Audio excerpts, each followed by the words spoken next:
Ako ang inyong Lolo Pael at ito ang aking kwento. 25 anyos na si Gabriel pero hanggang ngayon ay wala pa rin siyang natatagpuang babae para sa kanya. Ilang babae na rin ang dumaan sa buhay niya pero ni isa sa mga yon ay hindi rin naman nagtagal. Ang pinakamatagal sa mga babaeng nakilala niya ay nasa 1 linggo lamang. Hindi naman pangit si Gabriel. Sa katunayan, bukod sa pagiging mayaman, talaga namang malamodel ng isang pabango ang lalaki. Siyang mga bida sa teleserye sa ibang bansa na palabas. Sadyang mabilis lang talagang mawalan ng gana si Gabriel sa mga babae. Lalo na kung hindi naman niya nakikita sa babae na yun na ang kanyang hinahanap. Ganun pa man, hindi pa rin nawawala ng pag-asa si Gabriel na balang araw ay may matatagpuan siyang babae na makakasama na niya habang buhay. Dude, what if maghanap ka na lang din sa mga dating site? Nasa isang bar sila ng kanyang kaibigan habang nasa loob ng VIP room. Nakatingin lamang si Gabriel sa mga nagkakasiyahan sa dance floor. Walang ya. Paano ka magkaka-girlfriend, dude? Hindi ka naman nakikinig sa akin eh. Lahat ng nireto mo sa akin palpak. Kundi mga gold digger, mga malalandit, puro kakatihan lang ang alam. Ang bababa na mga binibigay mo sa akin eh. Ganun ba kababa tingin mo sa akin? Ni hindi man lang lumapit sa standards ko? Eh para ka naman kasing sira eh. Kapag tinatanong ka sa gusto mo, sasabihin mo na lang na basta makita ko sa kanya hinahanap ko, siya na yun. Tapos ngayon magrereklamo ka. Ay nako, ewan ko sa'yo. Kapag sinabi kong ihanap mo ko ng babae, ang ibig kong sabihin, bigyan mo ko ng high class. Yung kasing level ko rin. Bibigyan mo ko ng parang hindi man lang nagtututbrush eh. Oh, saan ka pupunta? I'm so bored. Uwi muna ako sa amin. Sure ka? Eh di ba sabi mo mas boring doon? Eh kailangan ko umuwi sa amin eh. Mag-uusap kami ng tatay ko. O sige, basta call ka lang kapag may kailangan ka ha. Pinapik ni Gabriel ang kaibigan sa balikat at saka lumabas na rin sa VIP room. Nagtungo siya sa parking lot at maingat na pinaandar ang sasakyan. Nang makauwi, ay bumati kagad sa kanya ang mga kasambahay na nasa malawak nilang sala. Masyadong malaki ang mansyon na yun kaya sa tuwing tinitingnan ni Gabriel ang kisame, halos mangalay na ang kanyang liig. Sumilip siya sa dining area. Walang tao roon. Napangiti na naman ng mapait si Gabriel. Ilang araw na rin kasing hindi umuwi ang kanyang ama at ina. Naging masyadong abala ang mga yon sa business nila. Napailing na lang ang binata dahil noong bata pa man sila, sanay na siyang walang kasama. Kung wala nga lang siyang kasamang mga kasambahay, iisipin na niyang wala siyang pamilya. Tumigil siya sa paglalakad nang madaanan niya ang tinatawag nilang altar room. Nasa loob nito ang isang ribulto ng isang lalaking may hawak na itak. Ayon sa kanya mga kamag-anak, ribulto yun ng kanilang ninuno na nakipaglaban sa mga Hapon at Amerikano noon. Napaisip na naman si Gabriel. Sa lahat kasi ng ribulto na nakita niya sa buhay niya, yun ang ribulto na nakatago. At ang palaisapan din sa kanya, bawal yung lapitan at hawakan ng kung sino. May mga weird na bagay talagang minana ang pamilya ko eh, no? Natatawa na lamang si Gabriel sa kanyang sinabi. Matapos niyang tumingin-tingin doon, ay nagtungo na lamang siya sa kanyang silid. Binuksan niya agad ang laptop. Nilapag ang cellphone sa gilid nito. Wala pang ilang minuto, umilaw ang cellphone niya. Tumatawag si Trevor, ang kanyang kaibigan na kausap lamang niya ilang minuto pa lang ang nakakalipas. Walang ganang sinagot ni Gabriel ang tawag. Sinandal pa ng binata ang likuran sa swivel chair. Oh, ano na naman? May alam na akong paraan for you to have a woman, bro. Ano na nga? Punta ka sa Quiapo. May mga albularyo doon. Tapos, pagpatulong ka hanapin yung babae na para sa'yo. Puro ka kalokohan. Bye! Pinatayan niya ng tawag ang kaibigan at nag-focus na lamang sa panonooring palabas sa kanyang laptop. Kinabukasan, naging abala si Gabriel dahil sa pinatatayo niyang maliit na fast food chain na malapit lang din sa Quiapo. Ilang araw na lang kasi ay opening na ng negosyo niya. Kasama pa rin ni Gabriel si Trevor dahil ito ang nagsisilbi niyang business mentor. Kahit kasi madalas na sira ulo ang kaibigan, wala naman siyang masabi sa kahusayan nito pagdating sa negosyo. Congrats, my friend! Malapit na matapos to ah. Pasaya ako sa iyo kasi nasisimulan mo na yung mga plano mo lang dati. At ang mas nakakatuwa pa sa iyo, hindi ka humingi ng tulong sa parents mo ha. Maraming salamat sa iyo bro. Hindi naman ito magiging posible kung hindi dahil sa mga payo mo eh. No ka ba? Di mo kailangan magpasalamat kasi may bayad yun, no? O tara, street food, libre ko.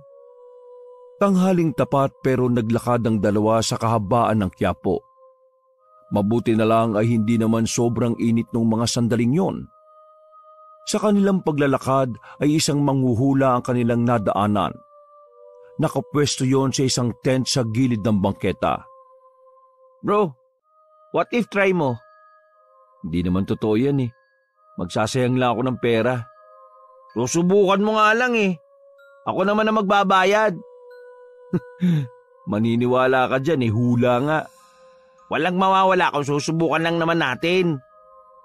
Napilitan na lamang si Gabriel para lang manahimik ang kanyang kaibigan. Lumapit sila sa matanda at tumupo sa tapat nito. Anong may paglilingkod ko sa inyo? Manghuhula po kayo, di ba? Pwede niyo bang hulaan kung kailan darating ang babaeng para sa kaibigan ko? Tumingin ang matandang babae kay Gabriel ng seryoso. Agad na kinuha ng matanda ang kamay ni Gabriel. Wala namang nagawa ang binata kundi ibigay na lang. May babaeng darating sa buhay mo ngayong araw. Isang babaeng dating kakilala.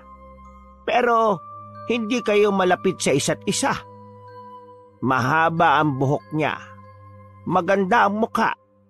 Maputi, matangkad, mahinhin. Pero may tinatagong kulo. Iho, paghandaan nyo ang pagkikita nyo mamayang gabi. Sa nakikita ko, sa isang hindi inaasahan na pagkakataon ay magtatagpo kayong muli.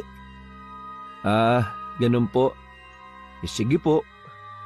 Seryoso lang ang mukha ng matanda at hindi man lang nagbago ang reaksyon nito kahit nag-abot ng pera si Trevor. Nakaramdam ng kaunting pagkailang si Gabriel. Pero sa kanyang palagay, pakulo lang ng matanda ang mga ganong tingin para magmukhang misteryoso ang panghuhula nito. Bago sila umalis, may pahabol pang sinabi ang matanda sa kanila. Magiging malaki ang papel ng babaeng yon sa buhay mo, iho. Tumango na lang si Gabriel. Kahit na ang totoo ay wala naman siyang pakialam talaga sa mga sinabi ng manghuhula.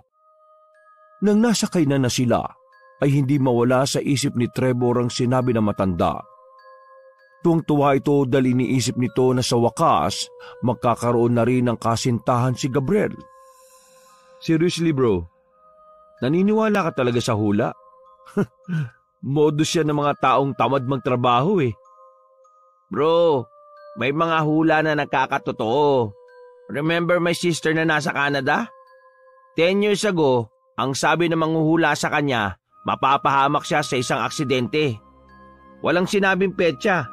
Pero, di ba kamakailan lang, na-aksidente si ate before siya pumunta sa Canada? Pero sa awa ng Diyos nakasurvive siya. Baka naman nagkataon lang. Kung nagkataon lang, ano naman yung hula ng manghuhula sa batch nating si Julian? Di ba sabi sa post ng relatives niya, hinulaan siya na ang sabi, mananalo siya sa loto. Ayun, nanalo nga. Di ba? Hindi na nga tayo kilala eh. Sus, ewan ko. Hindi talaga ako naniniwala. Hindi kita pipiliting maniwala. Basta, wag mo lang alisin ang posibilidad na mangyari yun. Ay, ikaw na nga bahala. Ano ka kung bahala? Kapalaran mo yan, uy. Hindi na lamang pinansin ni Gabriel ang mga sinasabi ng kaibigan. Pilit din niyang inaalis sa isipan ang mga sinabi ng manghuhula sa kanya. Makalipas lang ang ilang araw, naging abala na ang binata sa kanyang negosyo. Naging maayos naman ang naging opening nito. Marami kagad tao ang sumubok sa kanyang fast food chain. Pero sa kabila ng pagiging successful ng kanyang negosyo, hindi naman siya magkaroon ng peace of mind. Gabi-gabi kasi niyang napapanaginipan ng sinabi ng manghuhula. Palagi na rin siyang binabangungot. Pauwi na si Gabriel sa bahay nila noong gabi ng Martes. Lumakas pa ang ulan. Sakto naman na napadaan ng binata sa bilihan ng kape. Pagbaba niya ng sasakyan, may nakasalubong siyang babae. Nakilala niya ang babae na yon. Si Malen. Dati niyang kaklase noong nasa high school pa lang sila. Gabriel? Sandaling minukaan ni Gabriel ang babae. Naalala na niya ang babae. Hindi naman sila close pero nung nag-aaral pa siya, si Malen ang palaging nagpapairam sa kanya ng mga notes. Malen? Tama ako nga. Ano, kumusta ka na? Eto, ayos lang ako. Ikaw? Ayos lang din naman. Applying for work. Kaka-resign ko lang kasi sa isang trabaho ko eh. Ikaw, anong work mo? Eto, sa awa ng Diyos, nakapagpatayo ng sariling business. Malit lang naman, pero sana lumaki. Wow, big time ka na pala ah. Tinubik siya ng babae sa balikat. Dahil doon, biglang naalala na naman niya ang sinabi ng manghuhula. At kung paano nito nilarawan ang babaeng matatagpuan niya. Pinagmasdan niya ang babae. Doon niya napagtanto na ang sinabing anyo ng manghuhula ay saktong-sakto sa babaeng kausap. Nakaramdam ng pagkamangha si Gabriel, pero kabado rin ng bahagya. Hindi niya inakala na magkakatotoo ang sinabi ng matanda. Uy, ayos ka lang ba? Bakit? May dumi ba ako sa mukha? Ha? Wala naman. Want some coffee? Pauwi ka na ba? Agad na umarko ang ngiti ni Malen. Hindi to tumanggi sa alok ng binata. Sure, libre mo? No problem. Sabay na pumasok ang dalawa sa loob. Nagkakwentuhan sila ng kung ano-ano. Kahit na matagal nang hindi sila nakikita, hindi man lang nakaramdam ng hiya. Hindi man lang sila nakakaramdam ng hiya. Mas nahihiya pa siya noong high school kaysa sa mga sandaling yun. Magaan ang loob ni Gabriel sa babae. Hindi na nga niya namamalayan na humahanga na siya kay Malen. Gusto niya ang pagiging madaldal nito. Ang pagiging mainhin at kung papaano yun mag-isip. Higit sa lahat, nabighani siya sa kagandahan ng babae. Kagandahan na hindi niya naman napansin noong nag-aaral pa lamang sila. Hatid na kita? No, it's okay. Nakakaya naman. Magta-taxi na lang ako. Mabilis lang naman din ang biyahe ko eh. Uy, maraming salamat sa kape ha. Alam mo, ang sarap mo kausap. Next time ulit ha.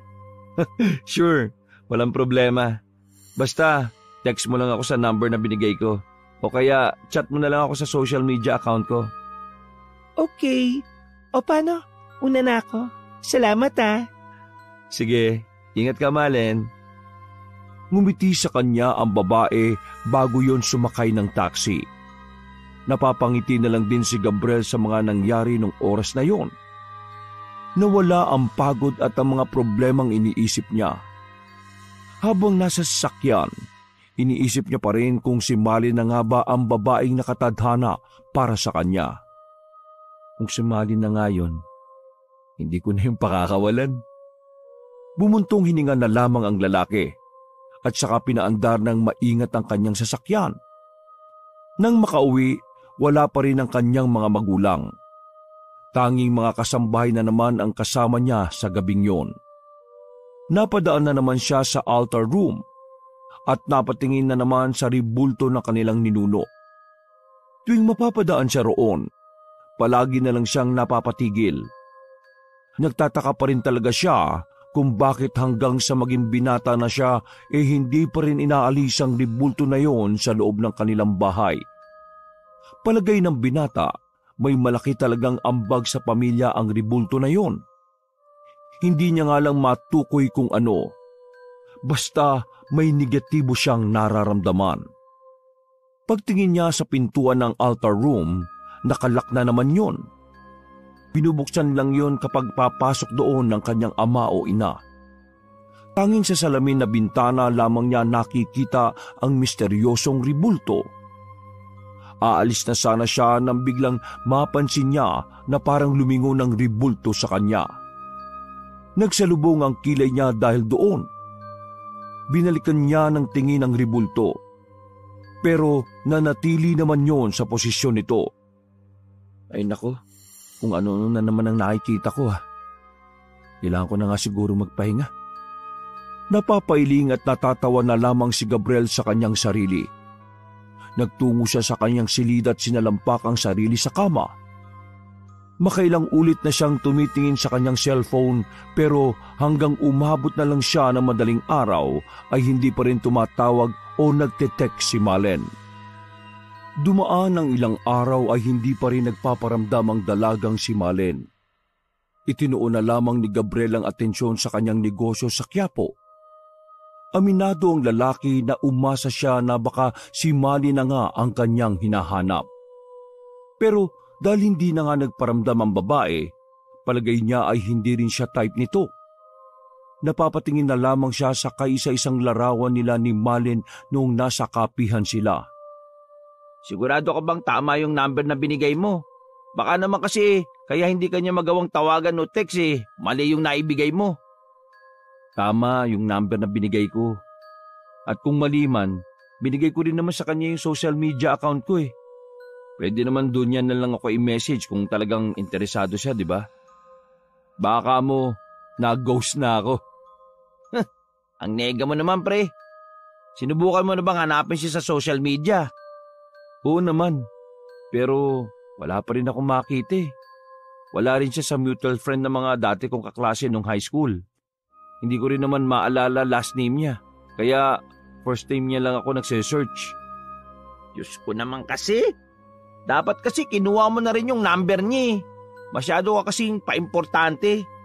Dapat kapag ganyan, kaliwaan bro. Mahina ka pali.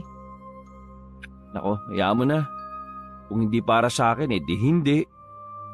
Yun na nga kasi yata yung sinasabi sa hula na matanda. Tapos pakakawala mo pa. Kailangan mo siyang i-push pre. Baka mamaya, siya na yung para sa'yo. Pinakawalan mo pa. Wala na nga, di ba? Ano? Susuko ka na kagad? Ngumisi si Trevor dahil sa pagiging negative ni Gabriel. Umiling na lamang ang binata at saka tinungga ang iniinom nilang alak. Muli, nagpaalam na naman si Gabriel na mauuna nang umuwi. Noong gabi kasi na yun ang uwi ng kanyang magulang. Malamang sa malamang hahanapin siya ng mga yon kapag naabutang wala siya sa mansyon. Habang nasa biyahe ay nagpatugtog ang lalaki ng mga paborito niyang kanta sa cellphone. Kalmado lamang ang mga sandali. Nang biglang makita niya sa backseat na parang may nakaupo sa likuran. Agad niyang hininto ang sasakyan. Pero paglingon niya roon ay wala namang tao. Nagtataka si Gabriel kung totoo na ba o guni-guni lang ang kanyang nakita. Ano ba yan? Nag-hallucinate na naman yata ako Nilakasan niya ang tugtog sa cellphone at muling nagpatuloy sa pagmamaneho. Wala siyang nararamdaman na takot. Parang normal na kasi sa kanya ang hallucination. Bata pa lang siya ay nangyayari na yon sa kanya. Habang nagmamaneho, naalala niyang nakita niyang naglalakad ang ribulto sa loob ng bahay nila. Pero dahil sa hallucination nga lang niya yon, nagalit lang ang kanyang mga magulang. Ligtas na nakauwi si Gabriel sa mansyon. Pagpasok pa lang niya ng sala, inabutan niya na roon ang ama at ina. Relax na nag-usap ang dalawa. Opa, ma, nandito na pala kayo. Anong oras kayo nakabalik? Kani-kanina lang. Ikaw, saan ka ba galing? Galing po ako sa store. Tapos nag-inom lang ng kaunti kasama si Trevor. Kumusta pala yung pinuntahan ninyo? Ayos naman ang pinuntahan namin. Siguradong ilang araw lang papasok na naman ang maraming investor sa negosyo natin. Di ba, honey? Tama ang mama mo. May malaking biyaya na paparating sa pamilya natin. Hindi lang investors, siguradong darami na naman ang magiging sales ng negosyo natin. Mabuti naman kung ganon. Congrats po. Kaya sinasabi ko sa iyo ikaw na sana ang hahawak ng mga kumpanya natin. Kasi ikaw lang naman ang pwede. Bakit ka pa kasi nagtayo-tayo ng negosyo mo Hindi naman nagtatagal ang mga negosyong ganyan dito sa bansa natin. Ang mga negosyong nakikipagkumpetensya talaga, malalaking negosyo na pang-internasyonal. Isara mo na yung negosyo mo o kaya ipahawak mo sa iba. Pumunta ka na sa kumpanya natin. Pa, mahalaga sa akin ang tinayo kong negosyo. Bukod sa income, pangarap ko rin yun. Ang maging negosyante na hindi umaasa sa inyo. Anong gusto mong patunayan? Nagsisimula ka pa lang parang tunog mayabang ka na. Roger, ang puso mo. Etong anak mo Akala mo naman may pagmamalaki. Masyado nagmamataas Gabriel, sige na. Doon ka muna sa kwarto mo at mag-uusap lang kami ng papa mo. Tumangon na lamang si Gabriel. Naglakad siya paalis. Pero napatigil na naman nang mapadaan na naman siya sa altar. Napansin niya na parang nagbago na naman ang posisyon ng rebulto. Nagtaka siya kasi malabo namang may usog yon dahil nakadikit na yon sa semento. Salbong ang kilay niya nang lumapit pa siya ng bahagya. Bumuntong hininga na lamang siya nung mga sandaling yon. Wala naman kasi siyang nakitang kakaiba. Nagtungo na lamang siya sa kanyang silid at saka humiga. Wala pang ilang minuto, nakaramdam na kagad siya ng antok. Masarap at mahimbing ang tulog ng binata sa mga sandaling yon. Ramdam na ramdam niya ang malamig na hangin na pumapasok mula sa labas ng bintana. Pero sa kasarapan ng kanyang pagtulog, bigla na lang siyang nanaginip ng weirdong eksena. Nasa loob daw siya ng isang malawak na silid. Madilim, siya lamang ang naroon. Naglakad pa siya ng kaunti at dito na niya nakita ang maraming banga na halos kasing laki lang ng pitsil. Sa dami ng banga ay hindi na yon mabilang pa ni Gabriel. Agad siyang napalingon sa likuran nang maramdaman na mayroong tao sa kanyang likuran. Nanlalaki ang kanyang mga mata nang makita kung sino yon. Isang lalaking mukhang mandirigma ang naroon. Nakatingin sa kanya ng diretsyo. Nang akmang mangtataga yon ay saka na nagising si Gabriel. Hingal na hingal ang binata. Pawis na pawis din ang kanyang likuran. Bumangon siya para magpalit ng damit. Napatingin siya sa bintana sa hindi malamang dahilan. Mula roon, nakita niya ang ama at ina na nasa likuran ng mansyon. Sa parting puro puno na at mga damot halaman. Anong gagawin nila ron? Pag-aari pa rin naman nila ang parting likuran ng mansyon. Malaki ang lote na naroon. Pwedeng-pwede pang paggawaan ng isang malawak na parking lot o kaya naman ay 6 na basketball court. Kaya nga lang masyado nang mapuno roon. Liblib kumbaga. Kaya hindi maintindihan ni Gabriel kung bakit naroon ang kanyang mga magulang. Pwede naman sila magpautos kung kukuha na naman sila ng mangga. Bakit kailangan sila pa mismo? Tsaka, bakit sa ganitong oras? Ang daming tanong na naglalaro sa isipan ni Gabriel ng mga sandaling yon. Naisipan na lamang niyang bumaba dahil nakaramdam na siya ng gutom. Napatingin na naman siya sa altar room kung saan naroon ang rebulto. Tulad ng laging nakikita niya, ay wala namang nagbago roon. Maya-maya lang nakakarinig siya ng tinig ng babae na umiiyak. Pinakinggan niya kung saan yun nagmumula. Napadako ang kanyang tingin sa kusina nang marinig na doon nagmumula ang iyak. Maraan siyang naglakad palapit. Sumilip siya sa loob at nakita niya ang kanilang kasambahay na nakasiksik sa sulok. "Lenden, ako ito, si Gabriel. Bakit nandiyan ka at bakit ka umiiyak?" Hindi makapagsalita ang babaeng kasambahay noong una. Tinuturo lang nito ang direksyon ng ribulto na tanaw din mula roon. Nang huminahon na ang kasambahay, sinabi nito kay Gabriel ang mga nangyari. Ayon sa kasambahay na si Lenlen, nakita niyang nagkaroon ng buhay ang ribulto. Lumabas daw ng altar room at naglakad sa sala. Mabuti na nga lang daw ay mabilis siyang nakapagtago. Dahil base raw sa kilos ng ribulto, parang handa nitong itaga ang hawak-hawak na itak. Hindi nakapagsalita si Gabriel sa narinig. Nung una ay litong-lito pa siya kung paniniwalaan ang sinasabi ng kasambahay. Tiningnan niya si Lenlen. Namumutla pa rin yun sa takot at kaunting kaluskos lang sa paligid ay natataranta na ito.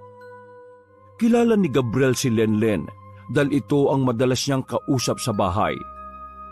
Kalapit lang din niya ang edad nito kaya kahit na papaano ay nagkakasundo sila. Kaya alam niya na hindi gagawa ng ganong klase ng kwento ang babae para lamang magpapansin.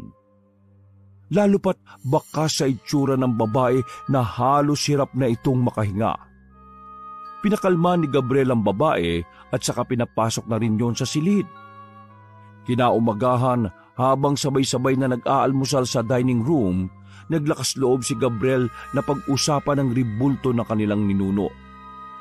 "Ma, ano ba talaga meron sa ribulto ng ninuno natin? At bakit sa halip na si Jesus ang nandun siya ang nakalagay roon?" Tumigil sa pagnguya ang mag-asawa at seryosong tumingin sa kanya. "Di ba ilang ulit na namin sinabi sa iyo na sagrado ang ribulto na yon? Dahil ribulto pa yon noong panahon ng mga Hapon at Amerikano. Ginagawa namin ang pag-iingat sa ribulto niya dahil tanda yun ng paggalang at pagbibigay karangalan sa nagawa niya para sa mga Pilipino." "Alam ko na po yan, Ma. Nasabi niyo na yan sa akin noon pa. Ang gusto ko lang malaman mula sa inyo ay meron bang kakaiba sa ribulto? Tingin ko dapat nyo na rin sabihin sa akin dahil nasa tamang edad na rin naman ako." "Anong kakaiba ba ang tinutukoy mo?" "Kakaiba? Katulad na lang ng paggalaw niya sa 10 oras ng gabi. Dati ko pa..." "Nababaliw ka na ba? Ribulto gagalaw? Nagdodroga ka yata "Pa, seryoso ako sa tanong ko. Wala namang masama kung magtanong ako ng ganun, di ba? Lalo pat sobrang tagal na rin ang ribulto na yan dito sa bahay. Wala namang problema na alamin ko mga bagay-bagay tungkol dyan." Paano nga gagalaw ang ribultong yan? Ribulto nga Ginagago mo ba ako, Gabriel?" "Gabriel naman, wag mo naman sanang ganyanin ang ribulto ng ninuno natin." "Maya ka nga sa angkan ng mama mo. Nagbuwis ng buhay ang ninuno nyo. Tapos iisipin mo na gumagalaw? Pinapanabas mo ba na may sa demonyo ang ribulto na yan?" Hindi nakapagsalita si Gabriel. Natameme siya sa sinabi ng kanyang ama. Parang napagtanto nga niya na isang malaking kalokohan ang sinasabi niya. Napatingin siya sa gilid kung saan naroon ang kasambahay na si Lenlen. Namumutla pa rin ang mukha nito. At ramdam naman ni Gabriel ang katotohanan sa sinasabi ni Lenlen. Sadyang hindi lang talaga yun ang tamang oras para pag-usapan ang tungkol doon. "Pasensya na po, baka nag-hallucinate lang ulit ako." "Are you okay, anak? You want meds? Magpapabili ako." "Pa-check up mo na yung anak mo. Baka gumagamit na yan ng bato." "Pa, ayos lang naman po ako. Baka kailangan ko lang din munang magpahinga sa trabaho." "Bakit nagpapagod ka pa kasi sa trabaho na malit lang ang kita? Aba, ikumpara mo yan sa mga kumpanyang hawak ko. Baka..." "Tapos na po akong kumain. Sa kwarto na po muna ako." "Ba't bastos ka?" "Roger naman, hayaan mo na." Naglakad na lang si Gabriel paalis. Tumigil siya sandali sa tapat ng altar room. Tinitigan niya na matagal ang ribulto. Sa hindi malaman na dahilan, ay nakaramdam siya ng kakaibang kilabot. Para bang may buhay talaga yon na nakikipagtitigan din sa kanya. Iniwas na lamang ni Gabriel ang kanyang paningin. Nagmamadali na lang siyang makarating sa kanyang silid at muling humiga. Hindi naging maganda ang panahon nung araw na yon. Pagdating kasi ng tanghali ay biglang bumuhos ang malakas na ulan. Umalis na naman ang mga magulang ni Gabriel noon. Naiwan na naman siya kasama si Lenlen. Ang 4 kasi nilang kasambahay na iba ay tumungo sa grocery store. Hapon na nang maisipan ni Gabriel na lumabas sa kanyang silid. Dakong 3:00 pa lang, parang gabi na sa buong mansyon. Sobrang kulimlim kasi ng ulap. Madilim din sa ibang bahagi ng mansyon. Kaunting lakad lang, napadaan na naman si Gabriel sa altar room. At sa hindi inaasahang pagkakataon, kitang-kita ni Gabriel na wala na ang ribulto sa kinatatayuan nito. Ang unang pumasok sa utak ng binata ay ang kasambahay na si Lenlen. Kaya naman nagmamadali siyang tumakbo. Nakita niya si Lenlen na nagtatago na naman sa kusina. Lenlen, sabihin mo nga sa akin, nakita mo ba yung ribulto? Tumangutango ang babae. Uutal-utal itong sumagot sa binata. Di sir, pero narinig ko na kanina na may mabigat na naglalakad packet sa hagdanan po nila sir at ma'am. Nakaramdam ng kaba si Gabriel nang marinig ang sinabi ni Lenlen. Mabuti na lamang ay nakaalis na doon ang kanyang mga magulang. Sir, bakit po gumagalaw na ang ribulto? Hindi naman po gumagalaw yun dati, di ba? Hindi ko rin alam, Lenlen. Pero ang mahalaga ngayon, huwag ka na munang lalabas ng kwarto niyo mamaya Aalamin ko kung anong nangyayari. Hinatid ni Gabriel si Lenlen sa silid ng mga kasambahay. Si Gabriel naman ay kumuha na lang ng kutsilyo sa kusina. Daan-daan siyang naglakad paakyat sa hagdanan na patungo sa silid ng kanyang mga magulang. Nang makarating na siya roon, nasipat niya sa bagyang nakabukas na pinto ang isang tao. Nakasuot yun ng makaluma. Sa takot ni Gabriel, dali-dali siyang nagtungo sa dulo ng silid. Ang silid kung saan nakalagay ang mga mamahaling damit ng mga magulang niya. Isinarado niya ang pinto at sa butas lamang siya nakatingin. Nagtayuan na ang kanyang balahibo nang makitang lumabas na yun sa silid. Isang lalaki na parang nasa edad 50 na ang naglalakad patungo sa silid na kinalalagyan niya. Mahaba ang buhok. Hawak-hawak ang matalim na itak na medyo kinakalawang na. Lord, tulungan mo ko. Bumuntong hininga na lamang si Gabriel at napapikit. Mga ilang sandali lang ay nawala na ang misteryosong lalaki. Doon na naglakas ng loob si Gabriel na lumabas. Dumating na pala ang ibang mga kasambahay na galing sa labas. Nagmamadaling bumalik si Gabriel sa altar room. At doon nakita niyang nakabalik na ang ribulto na parang wala lang nangyari. Sa sobrang kilabot na nararamdaman, lumabas ng mansyon si Gabriel kahit na malakas ang ulan.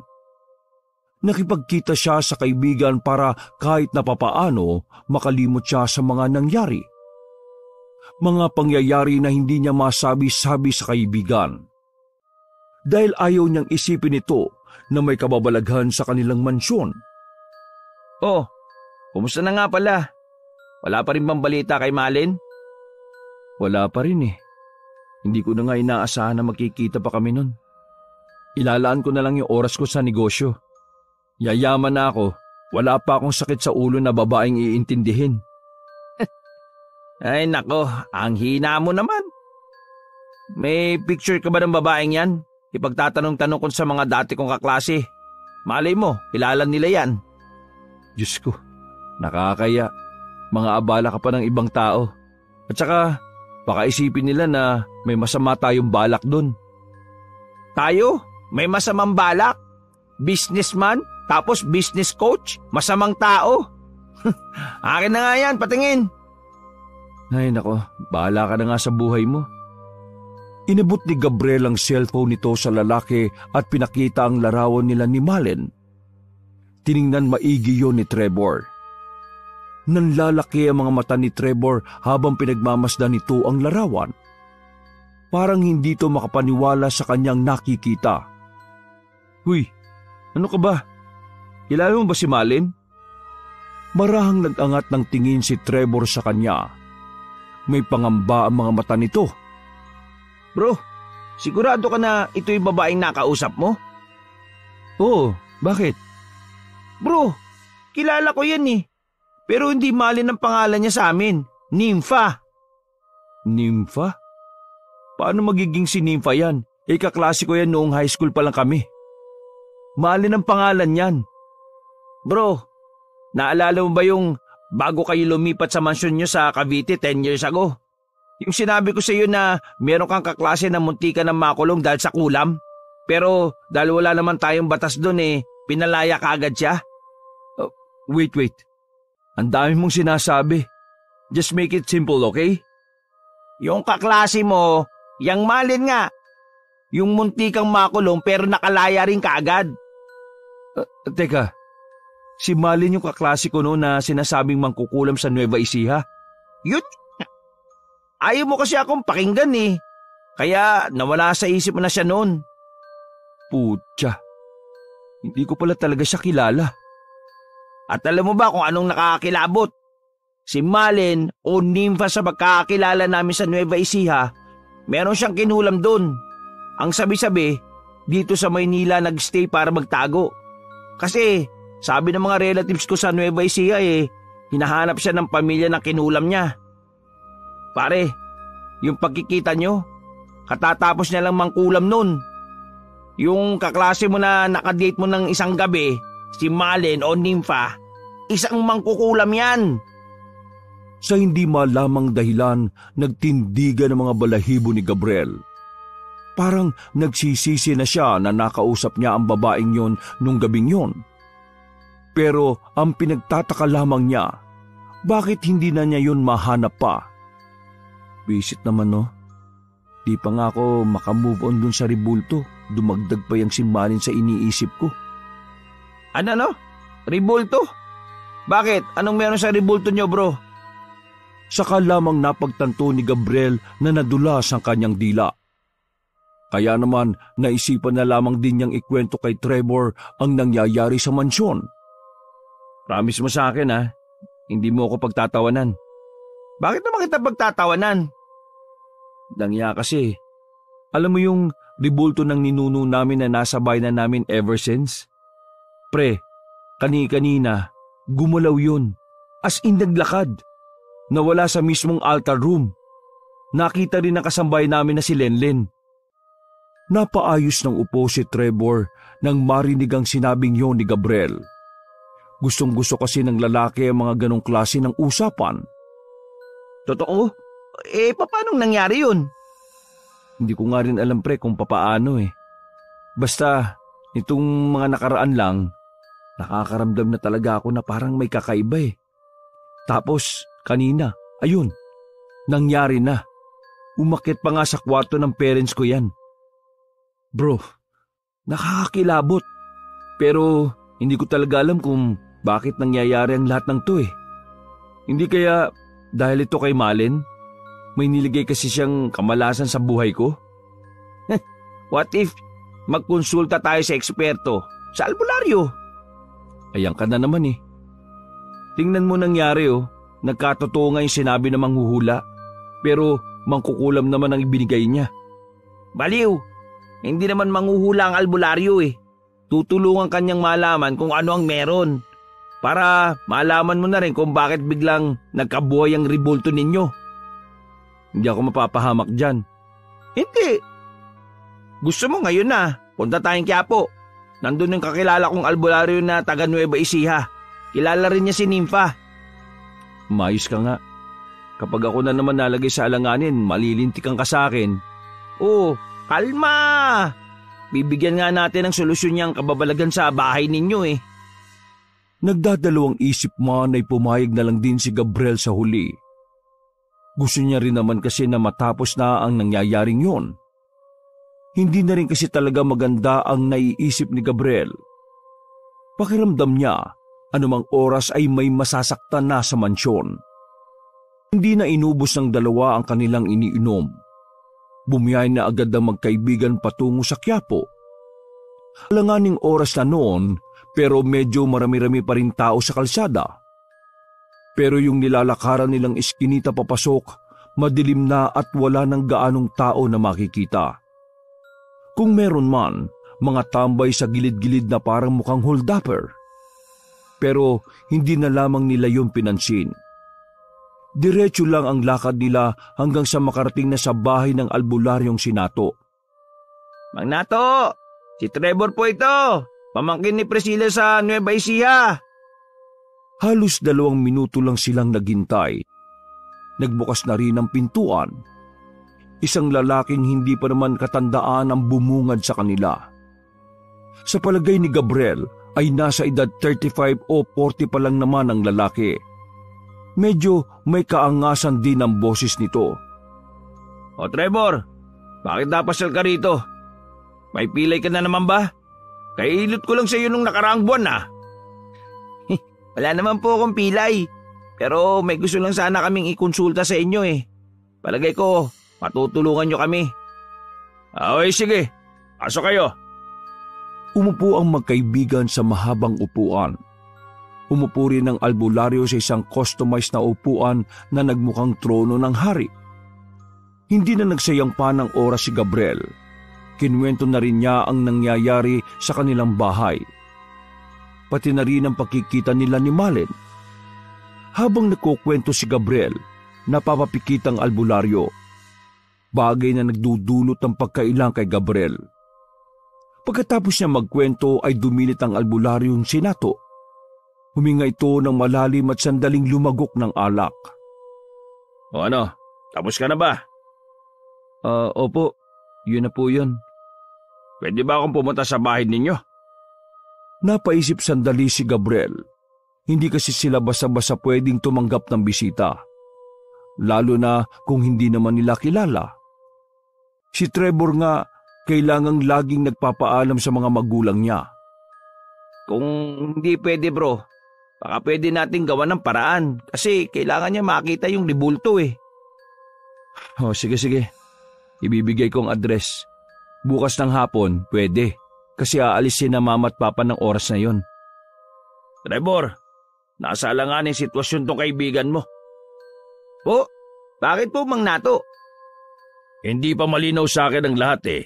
Pero sa pakiramdam ko, may malakas na elemento ang nasa ribulto. Napalunok na lamang ng laway si Gabriel. Sa boses pa lang ng albularyo, kinakabahan na siya.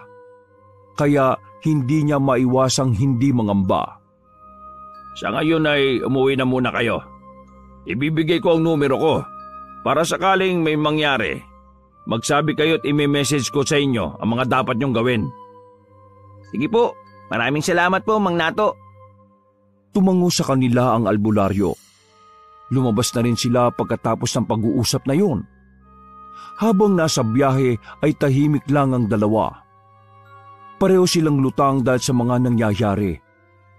Pati si Trevor na nag-i-enjoy sana kasama ang mga babae nito, iniisip na rin tuloy ang mga nangyayari sa buhay ni Gabriel. Mga ilang sandali pa ay naisipan na ng binatang si Trevor na sirain ang katahimikan. Bro, what if mag-sleepover ako sa inyo? Are you insane? Gusto ko lang makita yung ribulto bro. Isa pa, pupunta si Mang Nato kinabukasan. Gusto ko nandun ako. Naisip ni Gabriel na mas mainam na rin na meron siyang kasama. Para kahit na papaano ay mabawasan ang takot niya. Lalo na sa mga oras na tahimik na ang paligid. Ikaw, sige, bahala ka. Yun! Thank you ah. Matagal ko nang dream makakita ng mga kakaibang bagay eh. Nagagawa pang tumawa ni Trevor. Nakaramdam ng inggit si Gabriel. Mula kasi na magkaroon ng kababalaghan sa kanilang bahay, hindi na niya magawang tumawa. Makalipas sa mga sandali ay nakarating na rin sila ng mansyon. Wala na naman doon na mag-asawa, kaya hindi na rin nakapagpaalam pa si Trevor. Dumiretso na lang sila sa loob. sandaling kumain sa dining room at pagkatapos ay nagligpit na rin. Maya-maya, lumapit sa kanila ang kasambay na si Lenlen ng senyasan nito ni Gabriel. Wala bang nangyaring kakaiba kanina nung umalis ako? Hindi na gumalaw, sir, yung rebulto. Pero kanina, sir, narinig namin lahat na may babaeng tumatawa sa may altar room. Hindi namin alam kung sino yun eh. Pero nakakatakot. Walang naglakas loob sa amin na puntahan. Baka kasi biglang gumalaw yung rebulto tapos saktan kami. O sige na, magpahinga na kayo. Naglakad na rin paalis ang babae. Mula sa kanilang kinalalagyan, napatingin naman si Gabriel at Trevor sa altar room. Bagya nilang natatanaw ang rebulto roon. Nakaramdam agad sila ng mabigat na aura na nagmumula roon. Pero wala silang choice kundi daanan yon. Doon din naman kasi ang daan paakyat sa kwarto ni Gabriel. Hindi na lamang sila lumingon doon. Pakiramdam ng dalawa ay merong nakatingin sa kanila. Pag-akyat nila sa silid ni Gabriel ay agad silang humiga. Pero kahit na anong gawin nilang dalawa, hindi sila dinadalaw ng antok. Napaparaning sila kapag naiisip ang rebulto sa baba. Dakong 2:00 na madaling araw, bumangon si Gabriel at Trevor. Naririnig kasi nila na parabang may mabibigat na paa na naglalakad sa hagdanan. Lumapit sila sa pinto. Sumilip sa butas. Sa tapat ng pintuan, nakita nila roon ang isang lalaking makaluma ang suot at may hawak na mahabang itak. Napatras agad si Gabriel at Trevor. Nagkatinginan sila. Nakakasinyasan at nakikipagpakiramdaman. Yan na ba yun, bro? Yung sinasabi mo? Oo, yun na yan. Rebulto ng ninuno namin. Gumagalaw. Exciting! Anong exciting pinagsasabi mo? Pwede kang patayin nun. Hindi mo ba nakita? May hawak na itak. Huminga ng malalim ang magkaibigan. Hindi na nila alam ang gagawin kung papaanong mapapaalis ang nasa tapat ng pintuan. Mas lalo silang kinabahan nang makitang gumagalaw na ang doorknob. Indikasyon na pinipilit na mabuksan ang pinto nila. Dinampot ni Trevor ang una na ipapamalo sa misteryosong rebulto sakaling makapasok yon. Napailing na lang din sa kanya si Gabriel. Palakas ng palakas ang paggalaw ng doorknob. Pataas na rin ang pataas ang kaba ng dalawa. Tipong parang aatake na sila sa kaba. Napatingin si Gabriel sa bintana. Naisipan na lang niya na tumalon doon para makaalis. Kesa naman mapasok sila ng rebulto at tuluyan silang mamatay. Bro, ibig sabihin, malakas yung rebulto? Di ba ninuno nyo yan? Yung mandirigma? Kaya nga kapag nakapasok yan dito, yun na rin ang huling sandali natin. Kaya ipagdasal mo na sana na, ha? Napatigil ang sinasabi ni Gabriel nang parang binabangga na ang kanilang pintuan. Lumipas pa ang mga sandali. Naramdaman na lamang nila na umalis na ang nasa tapat ng pinto. Nakahinga na maluwag ang magkaibigan. Maraan pa nilang sinilip sa labas para sigurado. Wala na ba talaga yun? Dito lang tayo. Baka mamaya naglilibot-libot lang yun sa sala. Nagmukmok ang dalawa sa loob ng silid na yon. Doon na rin sila inabot ng umaga. Nang marinig na ang mga tumitilaok na manok, ay saka lamang sila naglakas ng loob na lumabas. Naabutan nilang nag-aalmusal na ang mag-asawang Roger at Hermina. O Trevor, nandito ka pala. Magandang umaga po. Pasensya na po. Hindi po ako nakapagsabi sa inyo kagabi. Medyo nakainom na po kasi ako kagabi. Kaya naisip ni Gabriel na dito na muna ako magpalipas kaysa bumiyay pa kami. Ay nako, huwag ka na magpaliwanag. Halika kayo, sabayan nyo kami sa almusal. Naku, maraming salamat po. So, ano nang ginagawa mo ngayon sa buhay? Business coach pa rin po ako at until now, may mga negosyo pa rin po akong pinatatakbo sa province. That's for you. Ikaw, Gabriel. Bakit hindi mo gayahin tong kaibigan mo? sobrang successful. Napayuko at napailing na lamang si Gabriel dahil sa sinabi ng ama. Parang balak talaga ni Roger na ipahiya si Gabriel sa harapan ng kaibigan. Successful din naman po si Gabriel. Actually, ang lakas po ng store niya sa unang isang linggo eh. Hindi malabo na mas lalaki pa ho yun. Pero hindi naman yun ang gusto ko para sa kanya eh. Ang gusto ko, siya ang magpatakbo sa ibang business namin. Kaso mayabang, gustong humiwalay ng landas. Hindi raw niya kailangan ng tulong namin. Di sige. Roger, please. Nasa pagkainan tayo. Bumuntong hininga na lamang din si Gabriel. Wala siya sa mood patulan ng ama, kaya minabuti niyang manahimik na lang muna. Maya-maya pa may tumawag kay Roger. Sandali itong tumayo at lumayo para sagutin yon. Mula sa dining room, narinig nila si Roger sa sala na nagtaas ng boses. Ano? Pabarong namatay? Naalarma din ang ginang na si Hermina. Tumayo yun at sumunod sa asawa. Si Gabriel at Trevor naman ay nanatili lang din sa kinauupuan. Medyo malakas ang tinig ni Roger kaya naririnig nila ang sinasabi nito. Honey, sino ang namatay? Hermina, si Edison. Patay na. Pinatay. Napatigil si Gabriel sa kanyang kinakain. Maging siya rin ay nabigla. Si Edison ay matagal na naninilbihan sa mga magulang niya. Bata pa lang siya ay nasa pamilya na nila yun. Lahat ng lakad nila Roger at Hermina ay pinagkakatiwala rin kay Edison.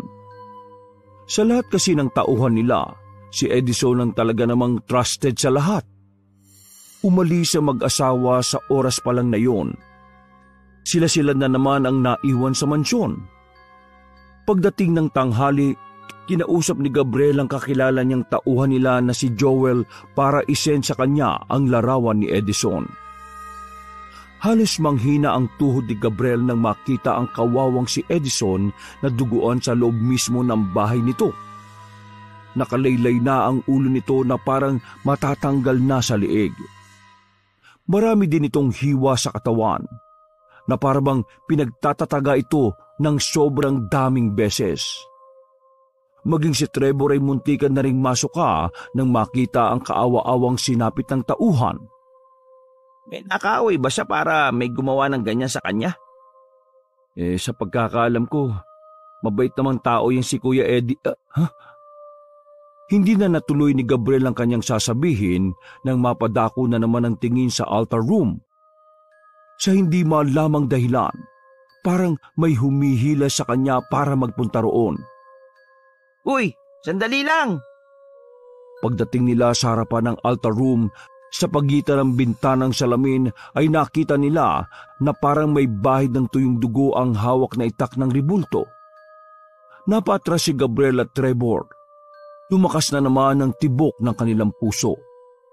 Kailangan na natin papuntahin dito si Mang Natoy. Palagay ko, ito ang pumatay kay Kuya Edison. Bro, Nato, hindi Natoy. Walang sinayang na panahon ng dalawa. Kinontak agad nila ang albularyo na si Nato. Kaya pagdating lang ng tanghali, nakarating na rin ang albularyo sa kanila. Pagpasok pa lang ng albularyo sa mansyon, ay dumugo na agad ang ilong nito. Ayon kay Nato, malakas na puwersa agad ang sumalubong sa kanya. Hindi pa man sinasabi ni Gabriel kung nasaan ang ribulto, na ituro yun agad ng albularyo. Doon pa lang ay nakaramdam na ng pagkamangha si Gabriel. Isang malakas na mangkukulam ang narito sa bahay ninyo.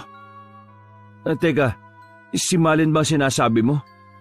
Si Nympha po ang tinutukoy niya, Mang Nato. Nandito si Nympha. Nasa mansyon na ito. At kapag hindi siya napalayas dito, uubusin niya ang mga taong may kasalanan sa kanya.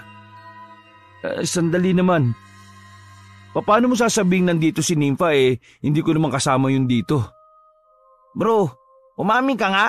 Binahay mo ba si Nympha? Huy, siraulo ka ba? Hindi na nga nag-reply sa akin, di ba? Nandito ang kaluluwa niya. Natigilan si Gabriel sa kanyang narinig. Nalilito siya sa sinabi ng albularyong lalaki. Ano? Kaluluwa? Ano pong ibig niyong sabihin? Diretsuhin mo na nga kami. Hindi kami manghuhula ah. Patay na si Nympha at ang kaluluwa niya ang siyang nagmamanipula sa ribulto para bigyan ito ng buhay. Ginagawa niyang instrumento ang ribulto para sa kanyang pagiganti. Tandaan niyo, ang mga ribulto ang isa sa mga madaling gamitin ng mga masasamang elemento. Lalo na kung ang elementong yon ay puno ng galit at kasamaan. Patay na si Malin? Paanong nangyari yun? Pre, baka kaya siya hindi nagte-text sa'yo kasi wala na siya. Bakit naman siya mapupunta rito sa bahay? Wala naman akong kasalanan sa kanya. Magsasagawa ako ng ritual. Susubukan ko siyang makausap. Sa pamamagitan nun, maaari nating malaman kung anong dahilan ng mga ginagawa niya. Naglatag sila ng isang kulay itim na tela sa tapat mismo ng altar room. Nagsindi rin sila ng mga kandilang itim. Sa gitna, naroon isang maliit na planggana na may laman na tubig. Pinatakan yun ni Nato ng kandila at saka nito sinimulang ritualan. Kung ano-anong mga hindi maintindihan na salita ang naririnig ng magkaibigan. Mga salita na kapag pinapakinggan ay nakakadama talaga sila ng takot at kilabot. Maya-maya lang natigil na ang pagsasalita ng albularyo. Mas lalo na silang kinabahan ng kausapin ni Nato ang kaluluwa ng babaeng si Nympha. Nympha, nagkakilala na tayo sa Nueva Ecija. Minsan na rin kitang tinalo dahil sa kasama na ginawa mo sa isang ordinaryong tao. Ngayon, nagtagpo tayong muli. Sabi mo sa akin, ano nangyari sa iyo? Bakit ka nandito at paano ka namatay? Namatay ang mga kandila dahil sa malakas na hangin na pumasok. Naghampasan pa ang mga bintana. Nakita na lang din nila na dumilim sa labas. Bigla na lamang sumama ang panahon. Nympha, magsalita ka. Sabi mo sa akin. Biglang hinimatay si Trevor. Ilang segundo lang ay muli itong bumangon pero iba na ang tinig. Nakakatakot na ang boses nito na parang halimaw. Ngayong gamit mo na ang katawan ng binatang yan. Sabi mo sa akin ang dahilan mo. Ginagawa ko lang ang pagiganti ko. Dahil ang mga taong nandito ay masasama. Lalo na ang mga magulang mo. Tinuro ni Trevor si Gabriel na nakadistansya na rin sa kaibigan. Bakit? Anong kasalanan ng mga magulang niya? Sabihin mo. Halang ang kaluluwa nila. Masasama sila. Sila ang kampo ng kadiliman. Sabi mo nga sa akin kung anong ginawa nila sa iyo para matulungan ka namin. Gabriel, masama ang mga magulang mo. Wala kang alam. Kumukuha sila ng babae para ialay sa ribultong yan. Isa ka ba sa mga naging alay sa ribultong yan? Naglalakad ako noon. Pagkatapos nating magkita, Gabriel. Pero dinukot nila ako. Nakita ko mukha ng mga magulang mo habang unti-unti akong namamatay. Namatay ang mga ilaw sa bahay pagkasigaw ng malakas ni Nympha. Pagkatapos din noon, nawala na naman ng malay si Trevor. Halos 5 minuto ang tinagal bago ito nagising muli. Wala itong kalam-alam sa nangyayari. Wala na ang nakasaping kaluluwa sa kanya. Gabriel, makakapasok ba tayo dyan? May titingnan lang ako sa loob. Wala nang pakialam si Gabriel kung magagalit ang kanyang mga magulang sa gagawin niya. Kumuha siya ng maso at malakas na hinampas ang kandado. Pagbukas ng pinto ay agad silang pumasok. Pumunta agad sila sa likuran ng ribultong yon. Nakita nila ang isang maliit na banga na kasing laki lang ng pitsyel. Kulay itim at may mga disenyo pang demonyo. Mang Nato, anong banga yan? Napatingin ng albularyo sa ribulto. Ito bang ribulto na ito ribulto ng kamag-anak nyo na matagal ng patay? Ribulto yan ang ninuno namin na lumaban sa mga Amerikano tapon noon. Ang pamilya ninyo, nagsasagawa ng pag-aalay sa ribulto ng kadugo para sa biyaya. Ha? Paano yun? Kapag ang isang tao ay nagbuwis ng buhay para sa nakararami, at kapag ginawan siya ng ribulto para sa kabayanihan niya, Napupunta sa rebulto ang mga positibong enerhiya na mula sa biyaya ng liwanag. Ang paniniwala ng mga matatanda noon, ang biyaya na nakalagay sa rebulto ay kayang kunin sa pamamagitan ng pag-aalay ng buhay sa rebulto. Para magawa yon, kailangang ibigay sa rebulto ang buhay ng isang taong wala pang asawa. Kapag lalaki ang rebulto, babae ang iaalay. Kapag babae ang rebulto, lalaki naman ang iaalay. Sa pamamagitan ng pag-aalay, nalilipat ang biyaya sa pamilya ng rebulto. Kumakalat yon sa buong angkan. Kada isang buhay may biyayang darating. At ang banga na yan, pinaniniwalaan na diyan nakakulong ang mga kaluluwa ng mga taong naialay na. Alos manghina ang tuhod ni Gabriel. Sa dami na ng yaman nila, sa isip-isip niya, hindi malabong marami ng buhay ang naialay para sa rebultong yon. Pero iba ang usapan ngayon. Naialay nila sa rebulto ang isang mangkukulam. Na alam naman natin na ang mangkukulam ay punong-puno ng negatibong enerhiya sa katawan. Madaling napasok ni Nympha ang rebulto dahil na rin sa mga buhay na natanggap ng rebulto. At ito ang nagsisilbing instrumento ni Nympha para gantihan ang mga magulang mo. Anong pwede nating gawin para pigilan ang mga pangyayaring ito? Alin? Ang binabalak ni Nympha na pagiganti o ang ginagawa ng angkan mo noon pa? Hindi nakapagsalita si Gabriel. Hindi niya alam kung papaanong magdedesisyon. Alam niyang mali ang ginagawa ng kanyang mga magulang. Pero may parte pa rin ng puso niya ang nahihirapang tanggapin na mawawala ang mga yon. Hindi magagalaw ni Nympha ngayon ang mga magulang mo dahil kailangan niya pang kumuha ng buhay ng iba pang kasangkot sa gawain nila. Kailangan pa ni Nympha ng mga buhay para tuluyang maging ganap na buhay ang rebulto na ito. Kapag nangyari yon, magiging tila na buhay na muli ang ninuno mo. Pero ang kaluluwa ni Nympha at ng mga pinatay niya ang mapupunta dyan. Napasabunot na lamang sa ulo ni Gabriel sa sobrang inis. Pwede natin pigilan ang maling ginagawa niyo pero hindi pa rin magbabago ang isip ni Nympha na gumante. Pwede rin naman natin pigilan si Nympha kaso mahihirapan tayo. Masyadong malakas si Nympha. Pero may alam akong paraan na delikado. Pigilan natin si Nympha. Pagkatapos saka ko itatama mga maling ginagawa ng mga magulang ko. Kung yan ang desisyon mo, sige, yan ang gagawin natin. Napalingon ng dalawa kay Trevor na hanggang sa mga sandaling yon ay nakakaramdam pa rin ng hilo. Umalis na sila sa altar room at saka pinalitan ng bagong kandado ang pinto. Babalik lang ako sa bahay para kunin ang mga gamit ko. Babalik ako rito mamayang gabi. Sige po, Mang Nato. Maraming salamat po. Trevor, magpahinga ka. Yang binigay kong kwintas, huwag mo nga alisin hanggat hindi ko sinasabi ha. Isang tango lang ang naging tugon ni Trevor sa albularyo. Samantala, inasikaso muna ni Gabriel ang kanyang kaibigan na si Trevor. Pagya pa yung nahihilo dahil na rin sa biglang pagsanib sa kanya ni Nympha. Bro, ano bang nangyari? Wag mo na munang intindihin. Ang kailangan mo ngayon ay magpahinga. Dahil mamayang gabi, may gagawin tayo. Oo, kailangan ko talaga. Pakiramdam ko wala pa rin ako sa katawan ko bro Sobrang lutang ako ngayon. Pinahiga na muna ni Gabriel ang kaibigan sa kanyang kama. Nagpautos siya kay Lenlen na magluto ng pwedeng kainin.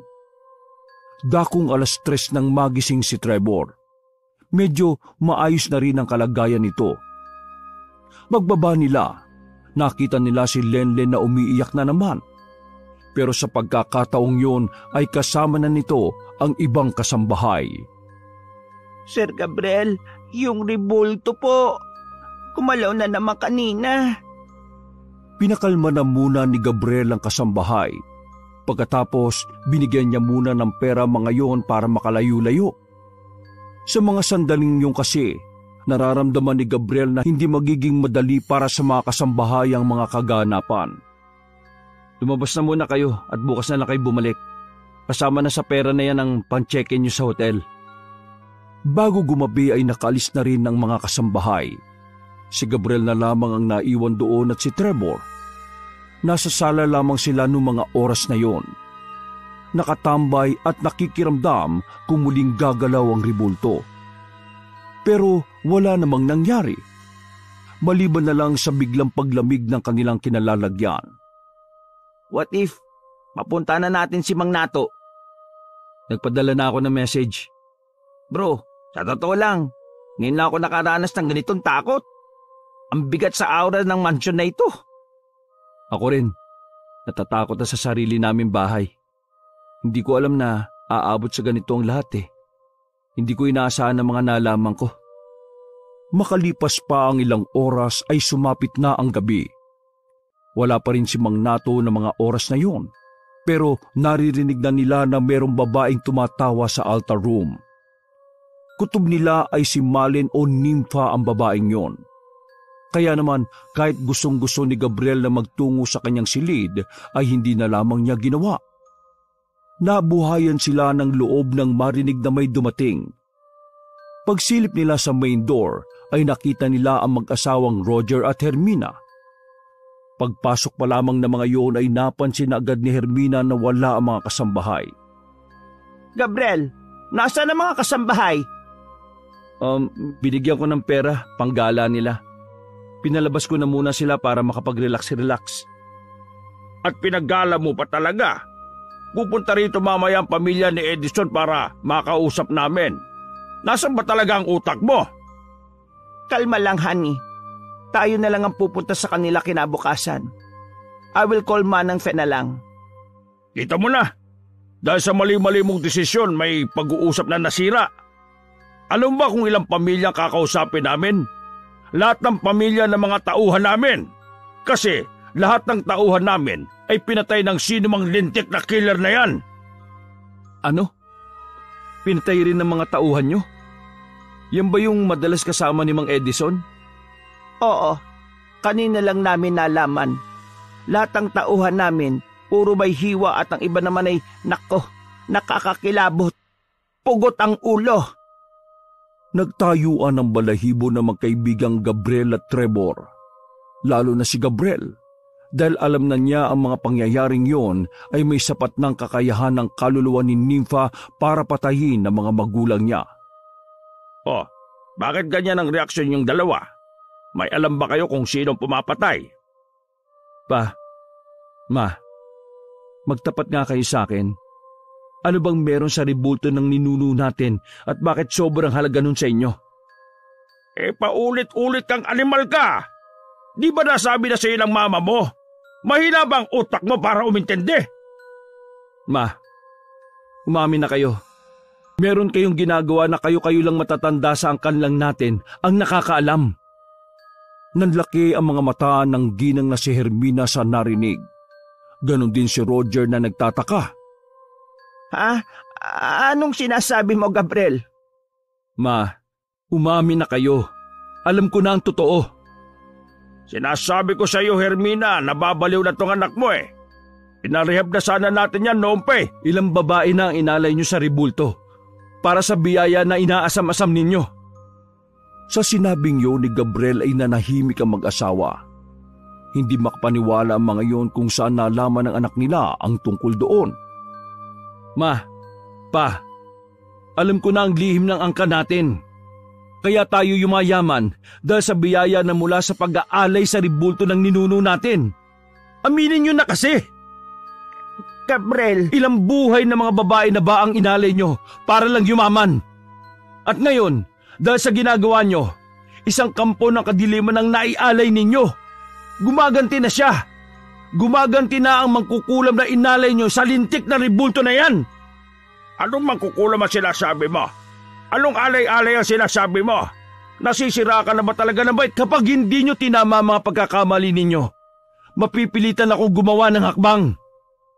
Tila nabahala ang mag-asawa sa sinabi ni Gabriel. Tuloy-tuloy pa rin ang lalaki kahit na inaawat na ito ni Trevor. Nagulat na lang si Gabriel na maglabas ng baril si Roger. Tinutok nito ang baril kay Gabriel. Roger, ano bang ginagawa mo? Anak mo yan! Wala akong pakialam kung anak ko yan. Kung yan ang magiging dahilan ng pagbagsak natin, handa kong burahin yan. Oo, yun nga ang ginagawa namin ng mama mo kahit nung wala ka pa. Yun ang nagpayaman sa atin at sa buong angkan ng mama mo. Tapos ngayon tututol ka? Isa kang malaking tanga! Hindi makapaniwala si Gabriel sa mga sinabi ng ama. Noon pa man, ramdam na niya parang walang pakialam ang ama niya sa kanya. Pero hindi niya inaasahan na handa siyang patayin ito para lang sa yaman. Sige, iputok mo! Kung yan ang mas makakapagpayaman sa inyo, iputok mo! Natigil ang sasabihin ni Gabriel nang biglang magpatay-sindi ang ilaw. Narinig nila ang tawa ng isang babae mula sa altar room. Kahit ang mag-asawang Roger at Hermina ay kinalibutan din sa tinig na yon. Ma, itama nyo ng pagkakamaling ginawa nyo bago pa mahuli ang lahat. Papatayin niya tayong lahat! Wala siyang tugon na natanggap mula sa mga magulang. Parang hanggang sa mga puntong yon ay hindi pa rin siya pinakikinggan ng mga yon. Roger, nasan ba ang mga tao natin na bago? Sino ba ang babaeng yon? Ma, siya si Nympha, ang mangkukulam na inalay nyo sa ribulto ng ninuno natin. Nakarinig sila ng malakas sa pagkabasag ng salamin. Kasunod doon ay ang mabibigat na yabag ng mga paa. Mga ilang sandali lamang ay nakita na nila ang ribulto na dahan-dahang naglalakad ng mabagal. Bumalik na rin sa normal ang ilaw ng mansyon. Nanlalaki ang mga mata nila, lalo na si Roger at Hermina, na sa pagkakataong yon ay tuluyan na ring naniwala sa sinasabi ni Gabriel. Nakatayo lang ang ribulto at walang emosyon ang mukha. Hermina, hindi ba yan yung ninuno ng angkan mo? Antonio! Pa, tumakas na kayo! Papatayin niya kayo! Anong tumakas? Duwag! Pinagbababaril ni Roger ang ribulto. Inubos na nito ang bala ng baril pero wala man lang nangyari. Nanatili lang yon sa kinatatayuan. Mabuti na lamang ay dumating na rin ang albularyong si Nato. Nagkaroon ng pag-asa ang dalawang binata na si Gabriel at Trevor. Mang Natoy! Nato bro, Nato! Pumasok na kayo lahat sa kusina! Ngayon na! Anong gagawin mo? Ako nang bahala rito. Paano ka? Bilis na! Bilis! May mga nilabas na kung ano-anong kagamitan si Nato at isang libro na kulay pula. Hinarap nito ang ribulto na sa mga sandaling yon ay naglalabas na rin ng tawa ng isang babae. Pa! Ma! Dito! Sa pilitang hinila ng dalawa si Roger at Hermina papasok ng kusina. Sinilip naman ni Gabriel at Trevor kung ano ang gagawin ni Nato. Nympha! Itigil mo na itong gagawin mo! Marami ka ng pinatay na tao! Kami nang bahala ang gumawa ng akbang para magbayad ang mga gumawa sa iyo nito at sa iba na rin! Inilipag ni Nato ang isang banga na kasing laki lang din ng banga sa altar room. Nympha! Pakiusap! Makisama ka sa akin! Sa kabila ng mga nagawa mo, kaya kitang tulungan para makaakyat ka pa rin sa langit! Basta... Bigla na lang silang nakarinig ng malakas na sigaw ng isang babae. Halos mabingi-bingi sila Gabriel at Trevor noong mga oras na yon. Habang si Nato naman, sinimulan na ring basahin ang nasa libro. Wala itong pakialam sa naririnig. Hindi rin ito pinapansin ng malakas na hangin na bigla na lang naramdaman sa bahay. Pagtingin ni Nato sa ribulto ay naglalakad na rin yon palapit sa kanya. Tuloy lang ang pagbabasa ni Nato. Nang makita ni Gabriel na malapit na ang ribulto kay Nato, nilakasan niya ang loob para pigilan yung makalapit. Tumakbo si Gabriel palapit at binangga niya ang ribultong yon. Pero hindi niya man lang napatras kahit na kaunti. Kaya naman tumulong na rin si Trevor. Binangga nito ang ribulto at sa pagkakataon na yon ay napausog na iyon. Gabriel! Trevor! Isabit niyo ito sa kanya! Hinagis ni Nato ang isang rosaryong itim. Nasa luyon ni Gabriel. Nasa aktong ilalagay na nila yon sa leeg ng ribulto pero bigla sila nitong tinaga. Mabuti na lamang ay nakailag agad sila. Trevor! Hinagis ni Gabriel ang kwintas kay Trevor. Habang wala pa sa maayos na posisyon ng rebultong yon ay saka sinuot ni Trevor ang kwintas. Dali-dali naman si Nato na binuksan ang banga na nasa harapan nito. Pagkatapos ay sinugatan nito ang sariling palad at sa kambero mga salitang binulong sa loob ng banga. Gabriel, Trevor, umalis na kayo dyan! Tumakbo pabalik ng kusina ang dalawa at saka ipinagpatuloy na muli ni Nato ang binabasa sa librong pula. Nimpa, wala akong magagawa kundi ang ikulong ka rito. Sana manahimik ka na sa gagawin kong ito.